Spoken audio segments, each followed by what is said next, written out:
Hello ladies and gentlemen, PlayAsia supplied me with this copy of this game, so if you want to support me and the channel, use the link in the description to go and buy something, and there's also a coupon code you can use to save a couple of bucks off your order. You'll be helping me out and hopefully you'll be buying something good. Thanks for your support, enjoy the show. Hello ladies and gentlemen, this is Blue Maxima, and I'm here checking out Desk Dodgeball. I know, I'd rather be doing a video on Omega Labyrinth Life, but I'm still sick. I don't think I'd be able to handle the 45 minutes or so I would need to do a decent video on that, so we're just going to go and do this one because it's a relatively simple game. So there's a few things you can do here, but they're all relatively basic at the end of the day, so what we're going to do is we're just going to check out the team customization first. There's a little bit of this. So you can choose whether or not the team is male or female, their name, and I'm not entirely sure what this is or what it means. You can also customize their look. There's tons of looks, both unlockable and just like general looks that you can get. You can also change their stats so that they're effective in certain areas more than others. I've just kind of got this little, I've just got a weird little spread of stats here. I'm not entirely sure what these do, but I imagine they do things like change your overall movement speed, how likely you are to catch the ball, stamina, stuff like that, because this is a dodgeball game after all. And you can also come over here to change their formation, which is a little strange, but I mean, you can do that if you like. It doesn't really seem to make that much difference, if I'm being honest, in the actual game. You can also come here to do things like modify their numbers. And every team member can equip one unique item, which will improve some of their stats. You unlock items, team customizations, what have you, by going back and playing the gacha game. Yes, this is a thing. So, if I press the X button... Oh, I can't afford it. Wait, before we do that, we're going to go play the P game. They just call it, it's just the P symbol. It's probably got some kind of name, but basically, this is a game that lets you earn credits. You can also earn credits by just playing the game, just by playing matches and stuff like that. That was a complete and utter shocker of a throw. All you need to do in this game is just hold A and let go when the symbols line up, as you would hope. And the more you get, the more points you get. You can play that game something like every 3 hours. See? A little bit annoying if I'm being perfectly honest, but if we head over to this again, we can press the X button to get ourselves 5 loot drops. A headband, a skin, a shoe, another skin, and another skin.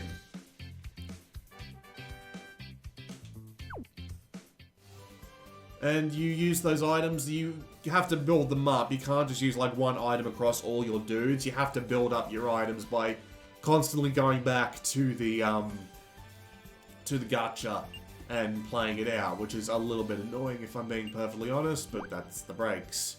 You can press the X button to get to your settings menu. I don't know what these all do specifically. I tried to translate them, but the Google Translate thing was just failing on me. I know the first 3 are obviously the sound sliders, but I'm not sure about the rest. If you hit the Y button, it'll take you to the in-game tutorial, but we don't need to worry too much about that. This option here lets you play local multiplayer, which is nice, but I have no friends. This one here just lets you set up a match against the CPU with like a certain difficulty level and just general rules of play. There's a fair few ways to play, which is kind of neat. And you can even change the ball and the rounds. I think that's the rounds anyway. We're not going to do that though. We're going to go play the tournament because the tournament is the more or less the majority of what the gameplay has if you aren't playing as just if you aren't playing as just, what's the word I'm looking for just the, you know, matches you personally set up. If you want any sort of structure whatsoever, this is basically how you do it.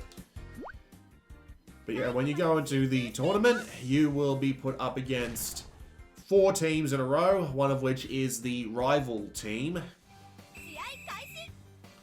And you'll be put straight into the game. Now, there's a bunch of things you can do here.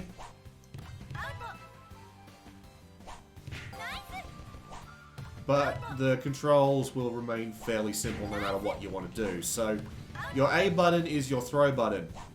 You also use it to catch. So, if you manage to catch the ball, it does not count as an out. However, if you are hit by the ball and fail to catch it, it will be an out. You can also basically pass to teammates by doing something like that if you don't hit the eraser on the way. You do also have some other abilities. If you press the B button like I just did, for example, that's a dodge. And you do also build up a shoot meter. I was going to say a shot meter, but it's basically a shoot meter, considering how they say it down there. And the shoot is basically a really powerful attack, and it's very unlikely that you'll be able to catch it, so you'll more or less have to dodge it if you want to actually stand a chance at getting through.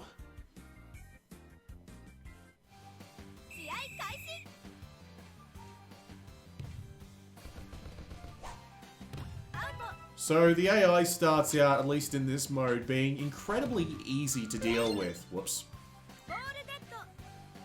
The AI in this mode starts out being incredibly easy to deal with just because of, well, just because that's how the gameplay's balanced. It's a little strange, if I'm being perfectly honest, watching them be so easy to deal with. I mean, you can basically just throw the balls directly in their faces for the most part, and they'll just let it go. Like, they won't even try to catch it. If they get the ball before it hits the ground, they don't have to deal with the out, but they'll very rarely take advantage of it, at least at this point of the game. Here's a power shot, by the way. See, I caught that ball there, so it means that the guy was not out. You can see how the formations will slowly start to fall apart. The game's automatic lock-on is usually pretty good. It does fine. So you'll generally be okay when it gets along to actually like throwing the ball, and the controls do handle fine. Everybody is a little bit sluggish, but it's not the worst thing in the world to deal with. I guess my downside with it is that the gameplay is just so simple. I've described more or less all of the major mechanics for you right here, and like it's honestly way too easy, at least early on like this, to just like throw the ball. Like, that was very clearly a bad example, but I'm not in my not in my prime right now. We'll just put it that way. Shit. Totally missed the catch there. Oh, come on. There we go.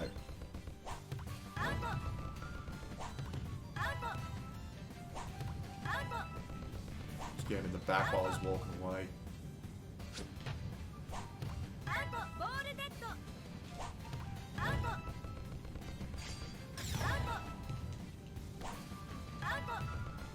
You do have a couple of things going on to make the gameplay a little bit deeper. Like, you've got the stamina meter, for example, which is very, which is very useful. Well, not very useful, but it prevents you from moving around or dodging too much, because those all take stamina.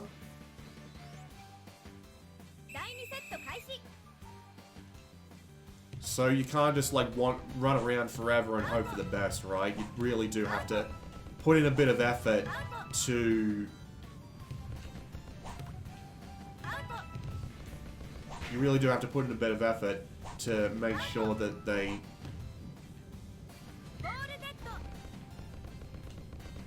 To make sure that you don't run out of stamina immediately, right?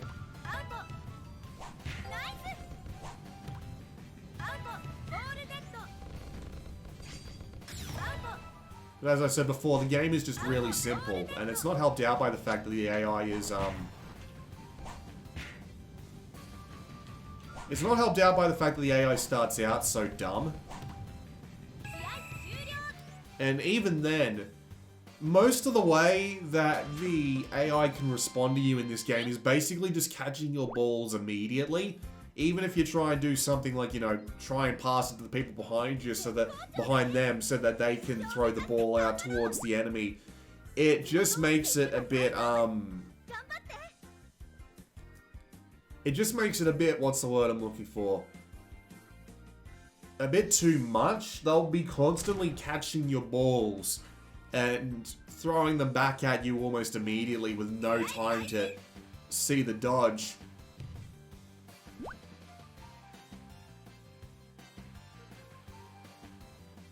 Excuse me for that.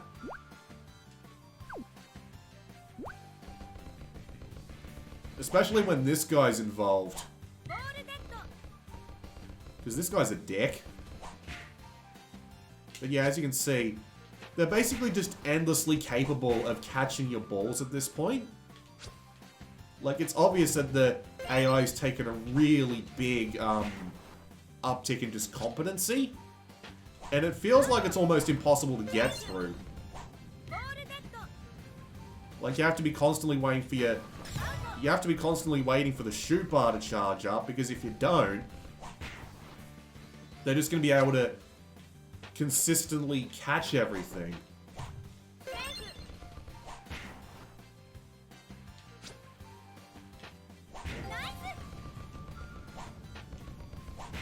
Like, see, I can't land a hit on them. And I'm not really entirely sure what you're meant to do about this.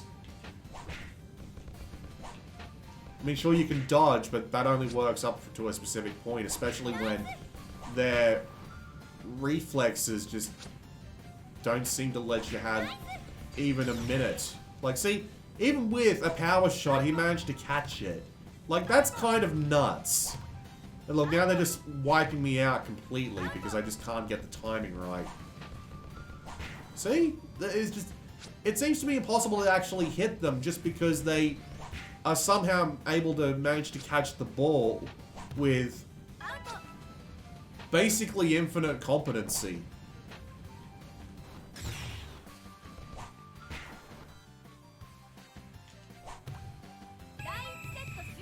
And this is a 2-round game, but as you can see, I just got my shit handed to me because the AI literally just takes that big of a step up. I've played like 3 tournaments, and the first 3 teams are easy as pie. Then it gets to the point where you literally can't hit anybody. It's kind of nuts. Which just makes it all the more frustrating to play in the single player, just because they seem utterly incapable of, like, taking a proper hit half the time. They can always catch the ball, and I don't know how.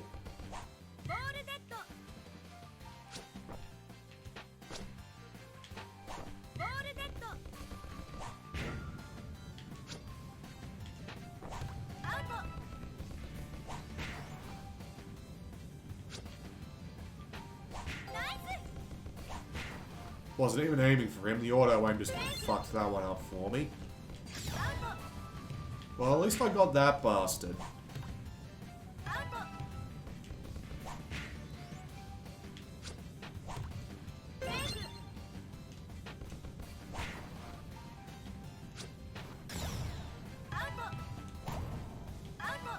Christ, here we go.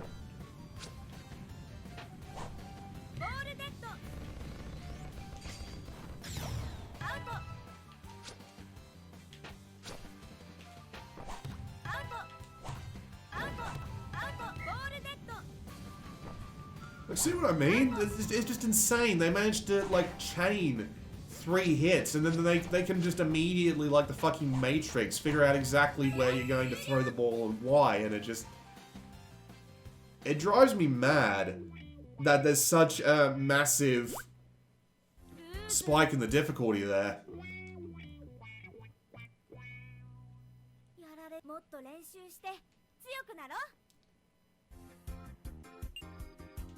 Anyway.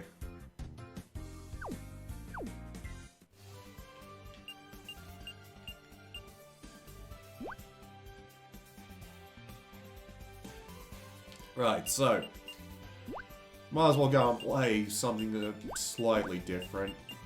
So you've got a bunch of, like, rules going on here, which is kind of neat, I suppose. That you can fiddle around with. You might as well have a game. And yeah, you can bring along your own custom teams. I don't even know what that says.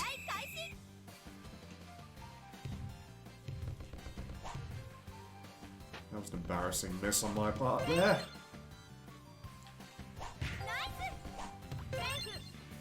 I'll tell you one thing though. The one place where this game would excel is probably local split screen, well, not even split screen, but just local multiplayer. That would be where this game would absolutely shine. Like, without a doubt.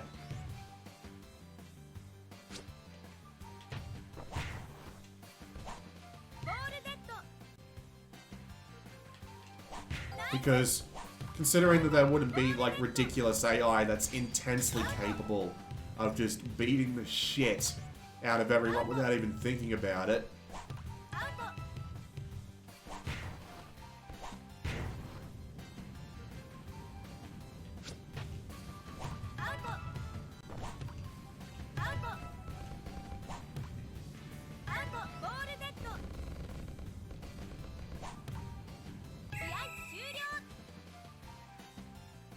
It would at least be nice. Better than playing against the AI with a massive, difficulty spike. Ugh. Wow, I'm in worse shape than I thought.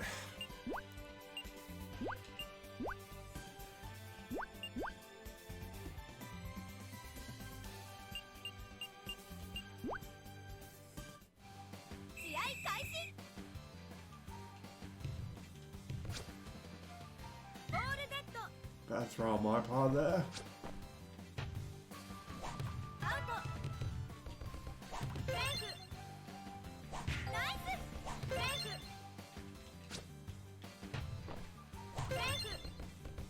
I got this game off the Japanese eShop because it looked interesting, was cheap, and I thought that it might be a decent implementation of what, like, Dodgeball is. I've always been wondering if there's, like, a Dodgeball game that does things in an engaging way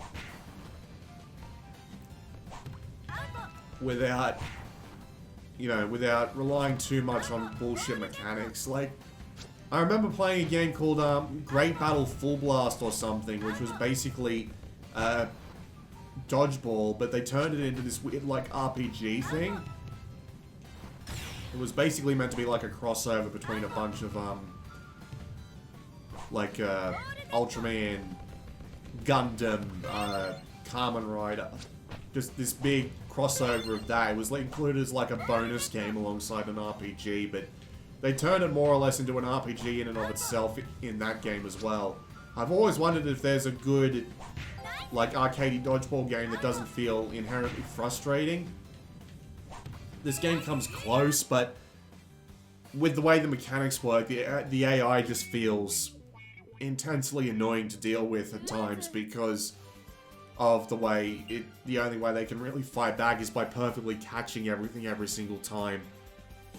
At least this game would be good in local multiplayer where you get 4 people on and have like 2 be on each team and something like that, but I'm a solo gamer, I always have been, for the most part anyway, so not much I can say about it really. It's not a terrible game, and at the price that it's like 600 yen. So it's obviously meant to be like a cheaper thing more than anything, but you know, it's not the worst thing in the world. I don't mind it. It's an alright game. I just don't feel the need to play it again because of how it works. It performs fine. And the AI, it performs fine, and the AI will at least give you a decent challenge, although how far decent goes is, you know, up to you personally, but